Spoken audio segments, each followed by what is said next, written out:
We're here with Sheriff Joe Arpaio, and thank you all to everyone for your questions. We've got some great questions. We're very excited to get to know Joe a little bit better, maybe a different level than we're used to. So I'm just going to go through these one at a time and just take a couple of minutes at the most, just looking for brief answers. But the first one, who are some of your life's heroes? You know what, that's a difficult question. I don't know if I have any. So to pick out one certain person, I'd probably have to say my father. My mother and father came here from Italy. My mother died when I was born. So I had to bounce around family to family with my father. And he opened up an Italian grocery store and built it up to 3-4 stores, worked hard in this country, made something of himself. And so I'd have to say my father. Great. Okay. Second question. Do you feel that you and other politicians' aggressive stance on illegal immigration issues like SB 1070 have tarnished the state's image and cost Arizona millions of dollars in revenue? I don't believe so. That's a lot of rhetoric. I spent 14 years as the top federal law enforcement official, director in Mexico City and South America, Texas, Arizona on 3 different assignments. As head of the federal drug enforcement, now as sheriff going on 20 years, is a complex problem. But I think what we have done in the criminal justice system and the legislature has really paid off. Crime has gone down, I believe, because of our illegal immigration enforcement. Okay. Number 3, what has been the most difficult obstacle of your career? The most difficult, you mean my 50-year career, or it's sheriff? As sheriff. Oh, okay. Because I had another life, 30 years in Turkey, Mexico, you name it. That's right. But I don't know what it is. I probably would do everything the same Wouldn't change as I anything. had been doing. I made a couple of mistakes, maybe management-wise, but no, I stand by what I did. Sometimes I took the blows. My favorite song, I took the blows and did it my way. Remember that? Yeah. That's my favorite song, Frank Sinatra. And I think when you look at the lyrics, you probably see where I'm coming from. Would you consider opposition, perhaps, as one of the big obstacles that you've had to face? You know what? That's part of the game. You don't get publicity by taking a car home at night. When I ran for sheriff in 1992, I made 3 promises. I'm going to be an active sheriff. I'm going to put up tents, Korean War tents, build up the posse. I like to think done that probably just the first year, continue on. And I do draw controversy. There's a lot of people who would like to see me go away. And I'll tell you what, the more they want to see me go away, I'm not going away. So all these activists and politicians that don't like what I'm doing, I'm going to continue to do it. And as long as my bosses, which are 4 million people that live in this county, I report to them, not to any governor or bureaucrat or politician. As long as they want me to continue being the sheriff, I'm going to do it. Fair enough. Number 4, this is a long question, so bear with me. Any public leader has to deal with opposition and scrutiny from people. We were just talking about that. Have you found your position as sheriff to be particularly difficult with regards to people voicing their opinions against you and your policies? If so, how are you able to continue forward and successful in the face of that opposition? I've been around a long time. I was a diplomatic attaché in foreign countries also. I expect when you do things that may be out of the box, a little controversial, you're going to draw opposition. That's part of the game. It doesn't bother me. Everybody has the right to express their opinion. Sometimes I am human, believe it or not. And sometimes I know that allegations are made that I know are not true, but you know what? It doesn't bother me that much. So you anticipate it and expect it? Well, if you're out there constantly, I think I've been on 4,000 international profiles at least 4,000. So I understand when you deal with the media that you're not going to get any media if you don't do anything. It comes with the territory. If you're going to do things different, you're going to draw controversy. You can't make everybody happy. I understand that. I made my bed, and I have to sleep in it. That was a promise I made 20 years ago, and I'm an old-fashioned guy. I keep my promises. All right. Number 5, much has been said about your ability to reduce the cost of incarceration through the tent city. What have you done with the cost savings, and how can we further reduce the cost of incarceration? Well, I don't know. If you got any ideas, let me know. I think I've done everything to reduce the costs in our jail system. We had a 10,000, we're down to 8,000. But I said I was going to put up tents when I ran for office in 1992. I kept my promise. It's a very frugal operation. I think it costs $150,000 versus what, 60, 80 million to house 2,500 inmates. Mm-hmm. But I'm going to be honest with you. I didn't do it for save money. If I had $1 billion, I still put the tents up. So let's forget the money. To me, it shows that my jails are not Hilton Hotel. We only put convicted people in the tents. It does get hot, 130, 140. But I shut everybody's mouth when I say our men and women are fighting for our country, and they're living in tents. So stop complaining. So when you save money, yes, we do save money. Millions of dollars. You don't hear me brag about it. But that's not the main issue, is to save money. I want jails to be run acting as a deterrence, and I want people. Mm-hmm. And they do come up to me, believe it or not, and they thank me. Parents thank me. Thank you, Sheriff. My kid will never, never go back to tents or to jails. That's music to my ears. So it's not just a financial program. Great, thank you. Number 6 says, exactly how much of taxpayers' money have you spent on lawsuits, ASU study cases, publicity, and not to mention the tent city sign we apparently need, and why were you $7 million in the hole from 9901 when you claim to have saved the taxpayers' money with innovation programs? Every year, constantly, we give money back to the county. You don't hear about that. What government agency gives money back, especially the last several years? We give money back. I'm very proud of that.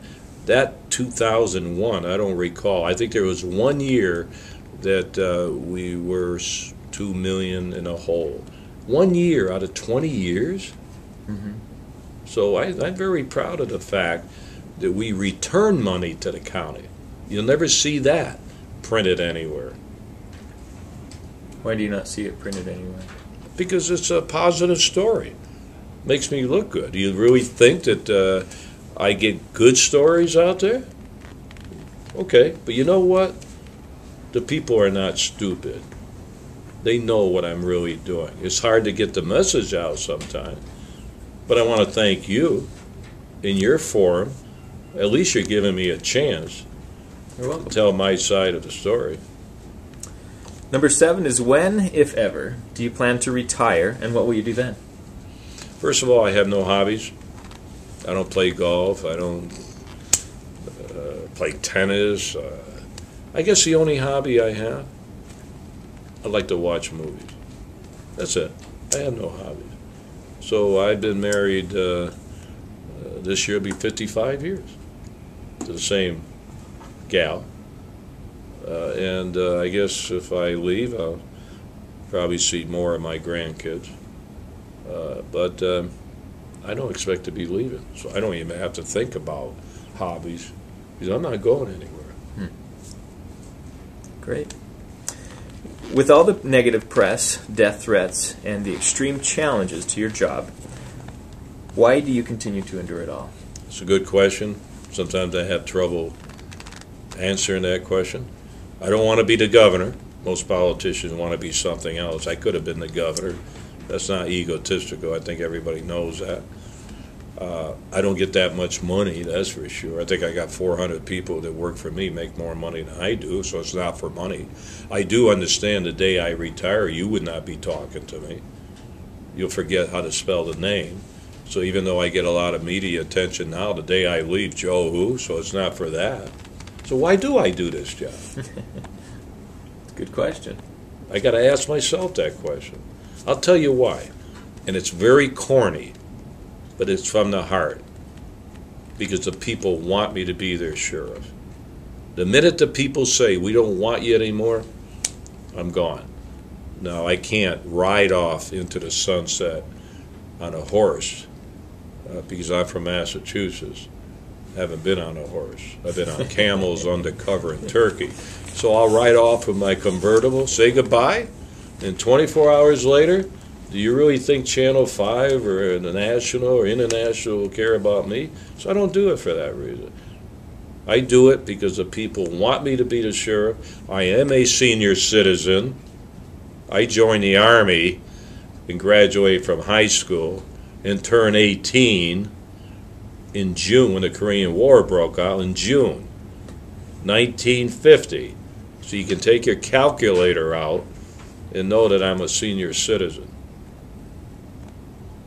So what would you do if you did retire? What would you do with your life? Once again, what would I do? That's a good question. Probably enjoy my town of Fountain Hills and look at the fountain. But I don't expect to retire. Not in the plans. Not in the plans. All right. Number 10. No, I'm sorry. Number 9. What is your earliest childhood memory? That has to go back a long way, doesn't it? I won't ask. Well, I don't know. I remember when I was a kid. As I said, I bounced around from one Italian family to the other till my wife, my father remarried, had a stepmother at 12 years old.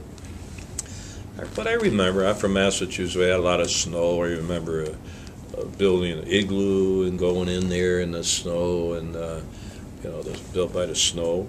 I don't know if you remember those days. Right.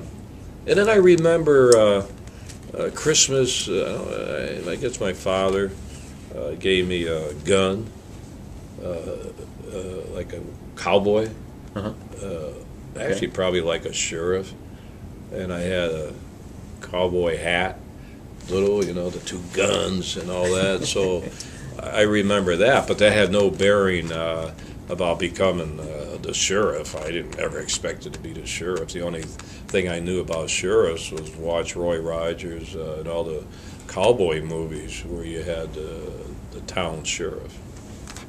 Okay. All right. Those are some fun memories. Massachusetts, huh? Springfield, where basketball was invented. Yeah. And of course, that's where the Smith and Wesson guns came from. Are made. What made you want to have a career in law enforcement? Well, I just graduated yesterday, 20 veterans to be officers after the president ordered about 45,000 of our dedicated servicemen and women to come back home.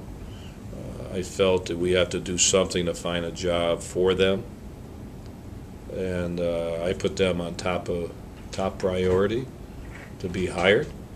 And yesterday we graduated our first 20.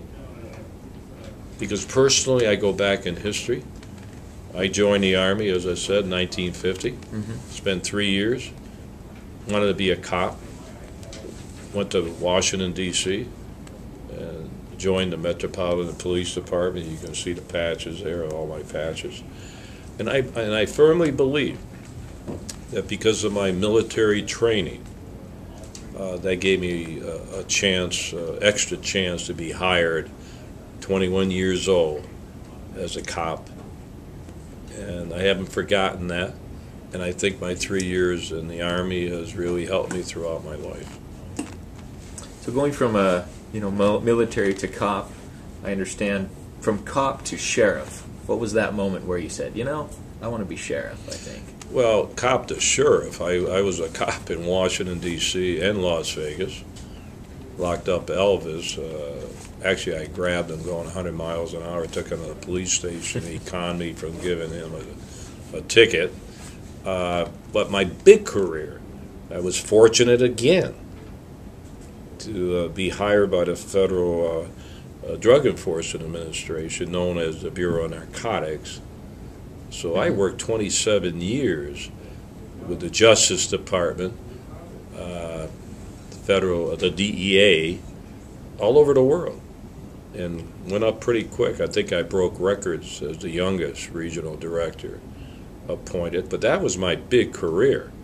I never expected to be a sheriff, but I was brought here, transferred here from Boston to take over Arizona, and then retired, joined my wife in business, and then I decided to run for sheriff in 1992.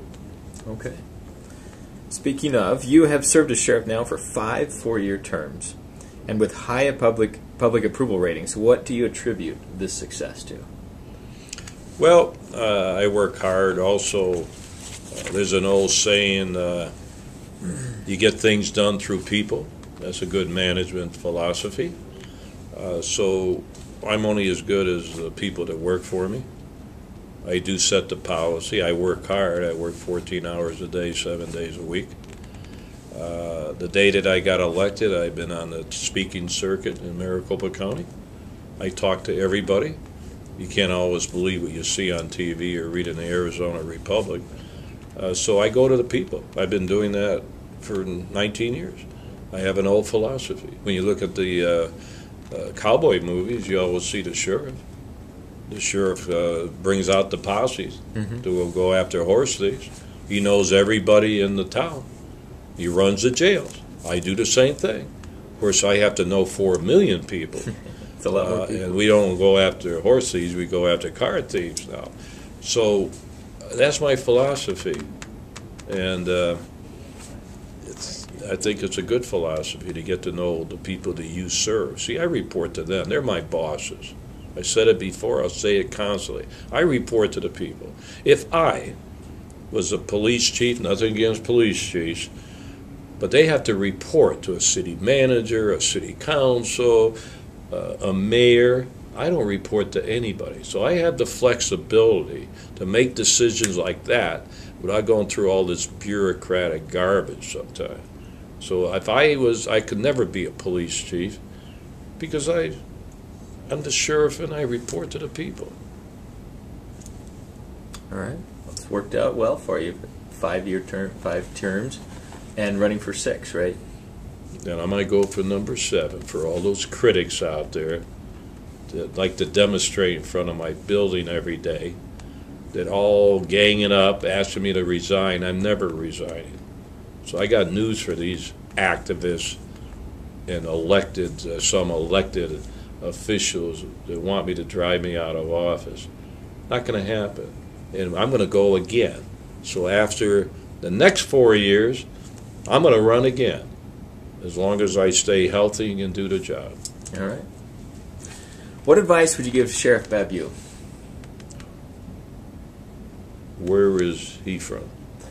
Down in Pinal County? Pinal County, yeah. You know what? Every sheriff has their own constituency. He has his in Pinal County. I'm the sheriff for Maricopa County, not the whole world, not Pinal County. So this is something that the sheriff in Pinal County has to resolve himself. It's not up to me to give any advice. Okay, fair enough. Did you know you always wanted to be sheriff? I think we talked about that already. How did you go about discovering and attaining your life and career goals? Well, there's an old saying, as I said, I grew up with different families, and they say that I always said I wanted to be a cop or FBI agent, and I always had an interest in that. And after the Army, as I mentioned, I was fortunate enough to get hired by the Washington, D.C. police. I walked a tough beat, a black beat, for 4 years. Had a lot of assaults on me. And I have a strange characterism where when I do something, I really do it 110%, no matter what it is. Since the days of my high school, and I've always worked hard, no matter what I do. That was my how I do it. That's just in my character. So, I always wanted to be a cop. I did. I was fortunate enough to get 50 years of law enforcement experience around the world. That's quite a bit. Number 14, if you could go back and do it all over again, what would you do different and why? I took the blows and did it my way. That's frank. And I traveled each and every highway. That's frank. And I can't really think of anything I would have done differently. I made a couple of mistakes maybe on personnel. And, once in a while you make a mistake. But I still do it my way, or the way that people want me to do it. So I don't know. I pretty well satisfied in my life that I did what I felt was right, have a good life, and I really don't have any regrets. All right. That's a good feeling. Not everybody can say that. Number 15, some feel that you're wasting Arizona's tax dollars on publicity stunts such as your investigation into our president's birth certificate. What is your response? Well, you mentioned publicity. I would presume you called me. I didn't call you. Yes. So, should I turn you down? No. I've been on thousands and thousands of profiles around the world. Everybody knows this, Sheriff. Why do you do that, Sheriff? Well, why are you wasting your time? Well, I think if I work 14 hours a day and I'm an elected guy, I can spend a little time talking to media. Well, I'm not wasting time. I'm getting the message out. That's one way I get it out, even though it may be not positive all the time. So when you say I'm wasting taxpayers' money on publicity, I don't think so. I get a minimum salary. I don't have any hours of being elected. So I don't back down about talking to the media. I don't spend that much money. Okay. Number 16. Wait a minute. Did you mention was it another question about Obama? Yes. It was, some feel that you're wasting tax dollars on publicity stunts such as your investigation on Obama's birth certificate. I think that's disgusting to say I'm doing this for publicity after 50 years of experience. And you know what? Who's ever saying that probably doesn't know the truth or doesn't want to ask the right question. Because when I started this, I had 250 people the leaders sat right where you're sitting, said, Sheriff, please look into the president's birth certificate. So what am I supposed to do? Throw it in a wastebasket? But you know what I did? I have a posse. I have a cold case posse, ex-cops and attorneys. So I gave it to them. It doesn't cost the taxpayers any money because I knew the critics would try to use this as an example of just wasting taxpayers' money. So I'm not wasting taxpayers' money. It's not for publicity. When I took this on and gave it to my posse, I told the commander, I want you to clear the president. I want to get this birth certificate resolved one time and get it out. I don't care how it turns out. It didn't turn out that way. So we investigated it. I'm not accusing the president of any crime. However, then we found out selected service card. I can go on and on. So it's incumbent on me to look into this and try to do something about it, and we did. Has nothing for publicity. I can get publicity for putting the inmates on pink underwear. I don't need this. I don't need this to get publicity, believe me. And I've been around a long time. And I've survived because I do have gut feelings when I do things. Mm-hmm. I know this one may be a little controversial. I know that. I know that other politicians won't even stand next to me on this one, most of them, on both sides of the parties. They don't want to talk about this. But I took an oath of office to enforce the laws. It came to my attention, and I feel very strongly when the people ask me to do something, I report to them, and I'm going to try to do it. Now, I won't get into this Obama situation other than to say that we are doing very well on this investigation. All right. So your intention is to get to the bottom of it and resolve it one way or the other. I said right from the beginning, all this birth certificate, just show me the microfiche in Hawaii. That's all. It would have been great. It would have cleared this whole mess up. It's not cleared up. In fact, I think it's even worse, the information we have, but we'll see what happens.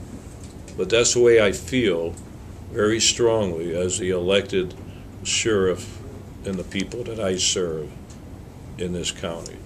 Okay. Number 16, do you speak a foreign language? If so, what is it? I speak 3 languages, not good. When I went to Turkey, they dropped me out of an airplane, federal agent, clean up the French connection, catch all the dope peddlers in Turkey. They never taught me the language. But I'd say one thing, when a bullet is coming at you, you don't need any language on that bullet. So I worked up in the hills of Turkey and everything undercover. I had to learn a little language to order a shish kebab. So I was a director in Mexico, in South America. I learned a little Spanish. I was a little kind of lazy because I had people working for me that knew the language. Italian, my mother and father came from Italy. My father, of course, spoke Italian. I never picked it up that much. English, I guess number 4. I lived in France. Picked up certain language in France, but I never was good at any one of those languages. So you're kind of other than English, I think. So you know a little bit of quite a few languages, it sounds like. Number 17 is what brought you to Arizona and what keeps you here? Well, you know, I spent all those years with the Federal Drug Enforcement as director in many offices around the country. My other post was I got back to Boston, big circle, since I was born in Massachusetts, just by coincidence. But after Boston, I wanted to come west, knowing I would like to retire. So I was fortunate enough to take over the Federal Drug Enforcement in Arizona, including the border. And then I retired. So I always wanted to retire, especially in Arizona. Mm-hmm. And that's what brought me here, was the transfer from Massachusetts to Arizona. Okay. How did you meet your wife? I met my wife when I was a cop in Washington, D.C. We were both living in the same building. And my police officer partner lived in the building. We shared a room and tried to get a date with my wife. He couldn't get anywhere. I said, give me the number, I'll take care of this. Called my wife, and sure enough, we had our first date, and she had a French poodle. I love dogs, and had the first date, and then I left, went to Vegas as a police officer. She stayed in Washington. And then when I got sworn in Chicago as a young federal agent, I brought her to Chicago, married her right at the time that I took the oath of office as a federal agent. And we've been together, this year will be 55 years. She's traveled with me around the world. It was tough sometimes on her and our kids, but she's a trooper. Always backed me up, never complained. I didn't have that problem of harassment. How come you're never home? You're working every day. You think more of your job than you do me and the kids. And I never changed a diaper. I was always traveling all over the world, and but she's never complained. Well, you're not missing out on much. So I don't have to. Yeah. In fact, I never boiled water. Never mind. But she, I got to give her all the credit, because if she harassed me and always complaining, I wouldn't be working 14 hours a day. So she never complains. She worries a little these days with all the threats on me. But I don't have that problem. So I've been fortunate having a good wife all these years. Sounds like she's been backing you up and supporting you through all this.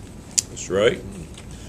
If I want to run for president, she's for it. Run for governor, she's for it. Leave, she's for it.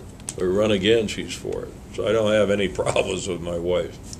I'm sure that's a great source of strength for you, or it seems like it would be. Well, she's a good person, a good lady. Yeah. And what do they say? Who's your best friend? It's your wife. I think I have to really say that. I don't have many friends. I have a lot of acquaintances.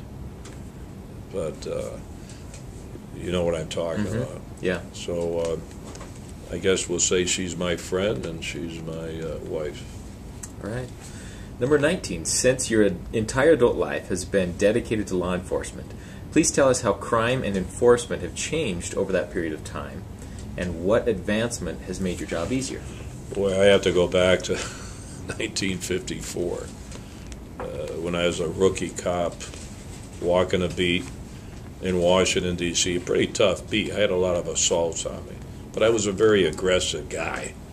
Those days we had a blackjack and a nightstick. We didn't have all these radios and mace and guns and everything. I had a little blackjack and a nightstick and my .38. You could police a little different in those days, but it's really tough. These days you got to have high tech. Everybody's got a little telephone.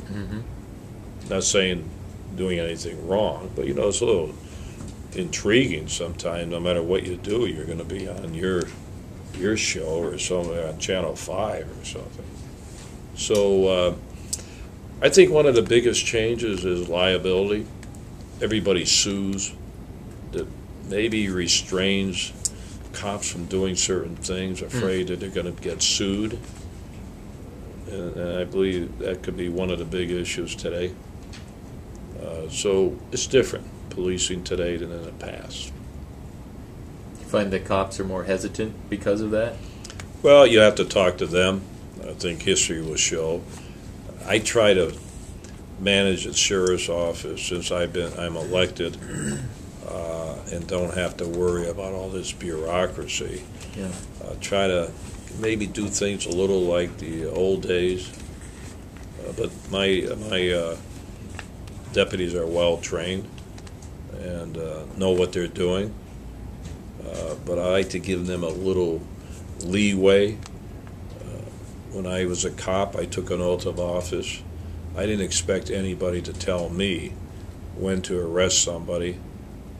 I have that authority as a sworn officer. So I like my deputies to make their own decisions, to not have to call a sergeant every time they want to go get a hamburger. So I delegate a lot of authority to my deputies. I have confidence in them. They took the oath of office. They are well trained, and they should be able to make their own decisions when they're enforcing a law. Okay. Number 20, could you please explain the various responsibilities of the following: the city police, the county sheriffs, and the DPS? What is the reason we have 3 distinct law enforcement groups all working in the same jurisdiction? Let me say this. This sheriff is the chief law enforcement officer for the county, elected by the people.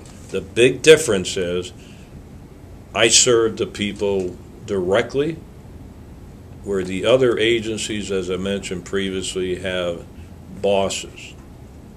But the sheriff works directly for the people. that you always should have at least one law enforcement official elected by the people. I have jurisdiction, we have 9,200 square miles, about 4 million people. I have jurisdiction anywhere in this county.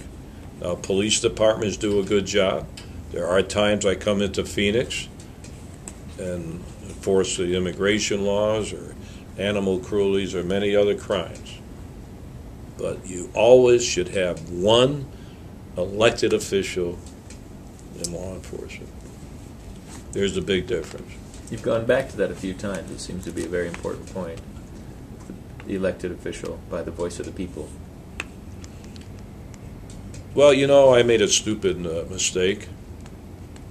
Usually my wife says, "Shut up, why do you keep bringing this up? Nobody's going to remember." But you know what? I feel so strongly about it, I'm going to admit the mistake I made when I ran for office in 1992. What was my campaign?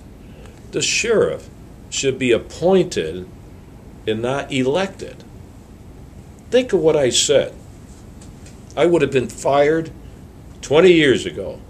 There'd be no tents, no chain gangs, no pink underwear, no nothing if I had a report to some bureaucrat.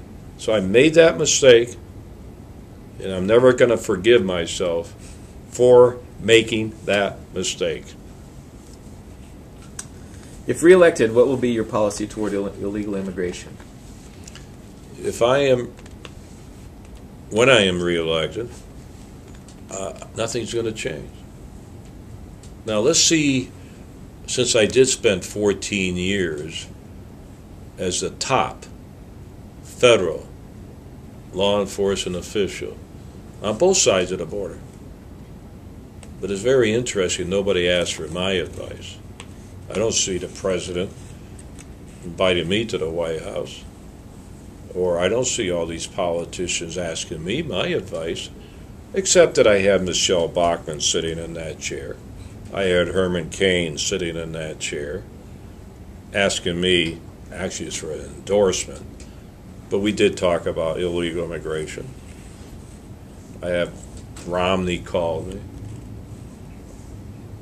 Perry, spent a little time with him in Iowa. Mm-hmm. Newt Gingrich called me 30 days ago. I met with Santorum. How come all these guys running for president are meeting with me? Must be something there. But we do talk about immigration. But where is everybody? No one talks about my 14 years at the Mexican-U.S. border, plus 20 years as the sheriff. So I'm hoping that after the next election, of course, president, that maybe something will be done about it. Everybody talks about it. Nobody does anything. It's all talk. So this is an issue that's a diplomatic issue, a law enforcement issue, political issue. And maybe when you say what I'm going to do is I'm going to continue enforcing the laws. Now, if the laws are changed, no one have to enforce them. But those laws are the same, which I've been doing.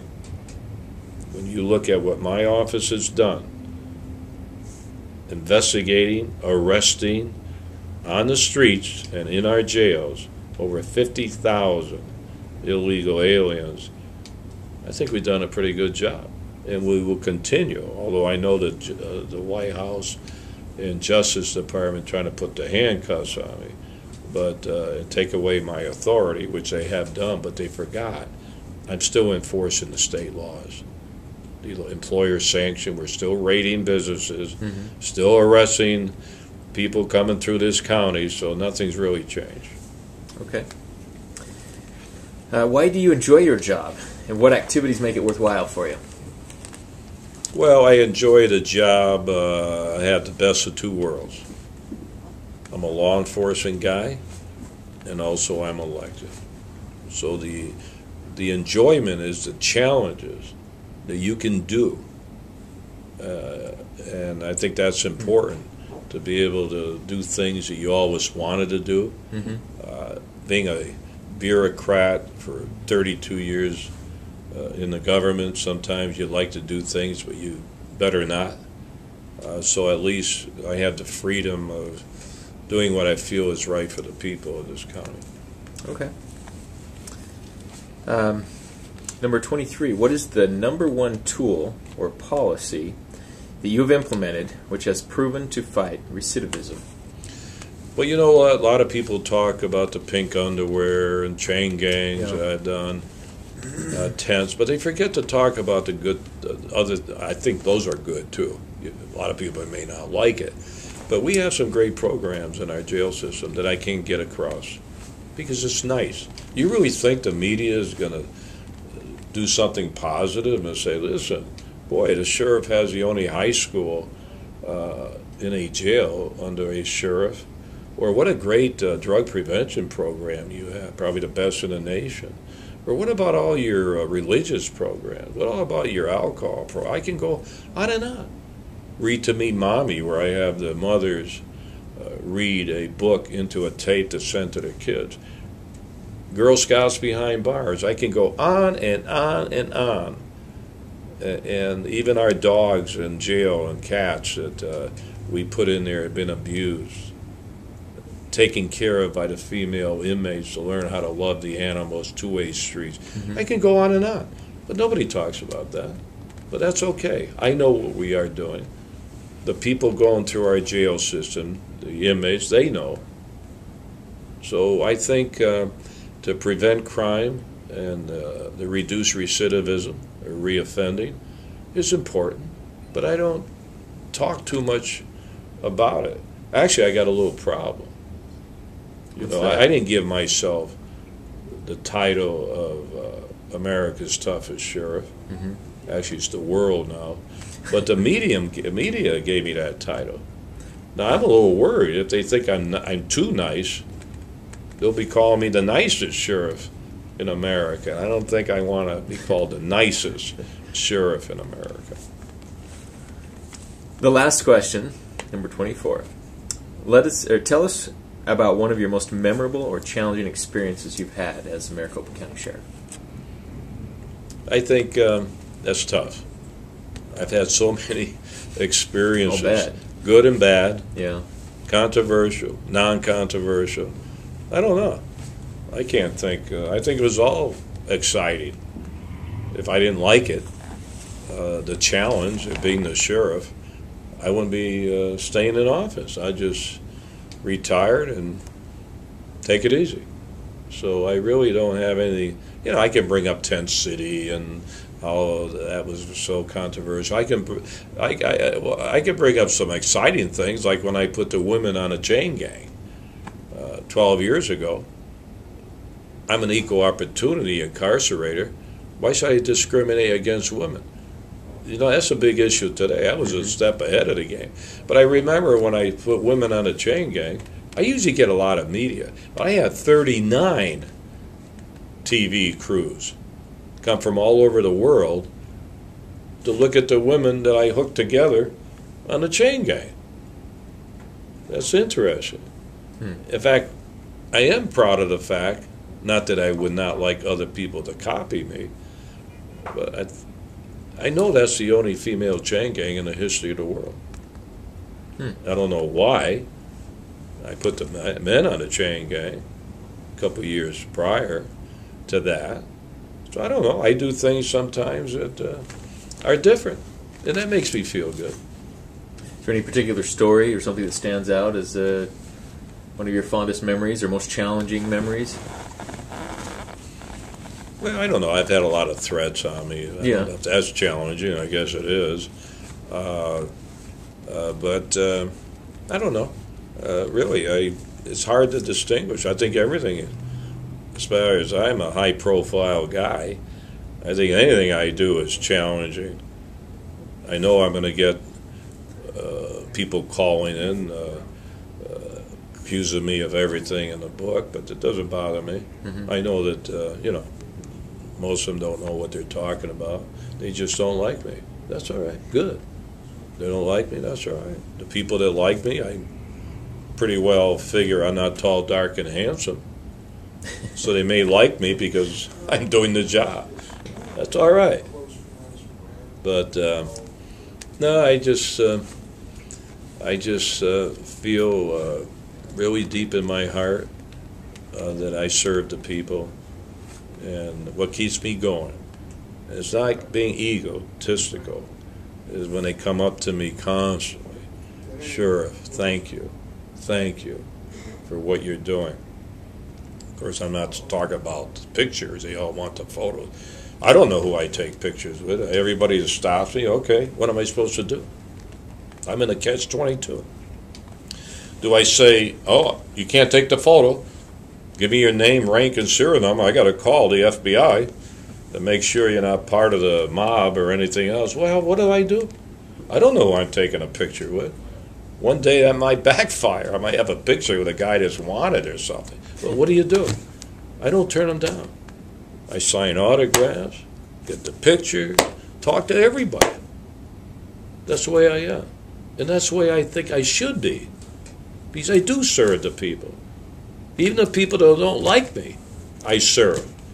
And if they get in trouble, they need help, I'm going to take care of the people. They hate me too. That's my job. Mm-hmm. All right. Well, thank you. That's I'm out of questions. So maybe I can interrogate you.